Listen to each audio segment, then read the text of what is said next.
بيقول لك يا اخويا، مرة كده طلع لك شوية اعلاميين على قنواتهم زي احمد موسى، زي عمرو اديب، زي الديهي، وهم التلاتة في لحظة واحدة اقطعوا نظام الطيبات، شيلوا نظام الطيبات، اللي هيتمسك هنجيبه وهنعمل وهنسوي.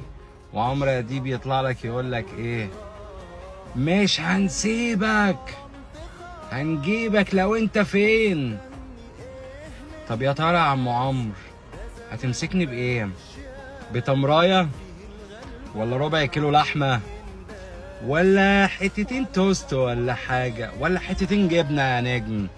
ولا انتوا اصلا ايه ثابتين بس على ايه؟ النظام ده بايظ لغرض واحد، النوتيلا والسكر. عمالين النوتيلا والسكر، ما انتوا مش هتعرفوا تعيبوا في الباقي، لان الباقي متاح لاي حد خالص وما فيهاش مشكله خالص في اي حاجه. ارحمونا، ارحمونا عشان ما فيش حد فيكو بيعمل الكلام دوت للصالح العام.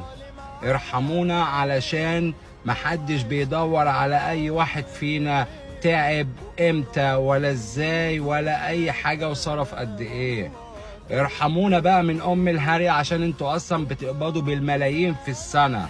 وعمرو اديب طلع وقال لك بقبض 2,500,000 دولار في السنه، وطلع يكلمك يقول لك ايه؟ لا، امنع نظام الطيبات، وقف الكلام ده. يعني ايه؟ نرجع للعلاج؟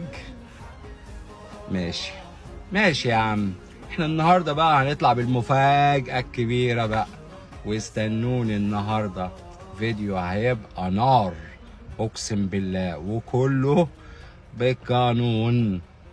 اكتب له لايك، تعليق، ويشرفني متابعتك احلى فانس في الدنيا، وقولوا لي انتوا متابعيني منين ومتابعين القضيه منين. وصباح الفل، ويشرفني احلى فانس في الدنيا.